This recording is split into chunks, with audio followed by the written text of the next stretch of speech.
감옥에서 나온 한 연쇄 성범죄자가 순천에 거주하기로 하면서 논란이 일고 있습니다.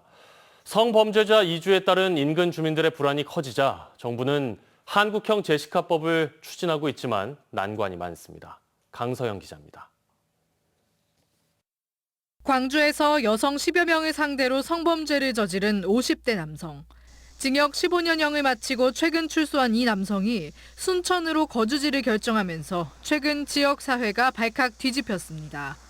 급기야 법무부가 이 남성의 범죄 수법을 감안한 맞춤형 준수사항 등 대응책을 수립하겠다고 나서기까지 했습니다.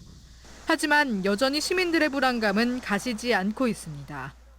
나는 이제 혼자니까 그나마 다행인데 가정이 있는 자식들이는 특히 여자애들은 위험하죠.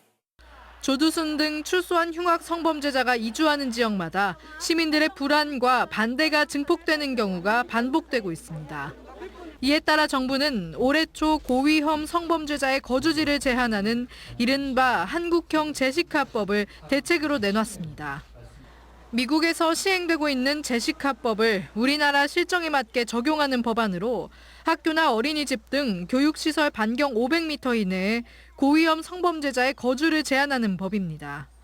하지만 지난해 12월 국회에 발의된 이후 아직까지 갖은 논란을 겪으며 상황은 진전되지 않고 있습니다. 특히 관련 시설이 밀집한 서울 수도권의 경우 성범죄자 대부분이 교육시설 500m 이내에 거주하고 있어 법이 시행되면 성범죄자를 지방 소도시나 낙후 지역으로 몰아넣을 수 있다는 우려가 제기되고 있습니다. 또 성범죄자의 거주 이전의 자유를 침해해 위헌 소지가 될 수 있다는 비판도 끊이질 않고 있습니다. 다른 지역도 마찬가지로 거기 지역 주민들이 다 있고 하는 거기 때문에 이게 사실은 뭐 계속 폭탄 돌리기 비슷한 것이지 성범죄자가 출소를 했을 때 범죄를 저지르지 않는 게 가장 근본적이겠죠. 이번에 논란이 된 성범죄자를 포함해 순천 15명, 여수 14명 등 전남 동부권에 거주하는 것으로 성범죄자 알림이에 등록된 성범죄자는 모두 44명.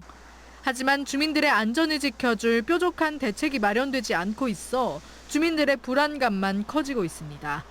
MBC 뉴스 강서영입니다.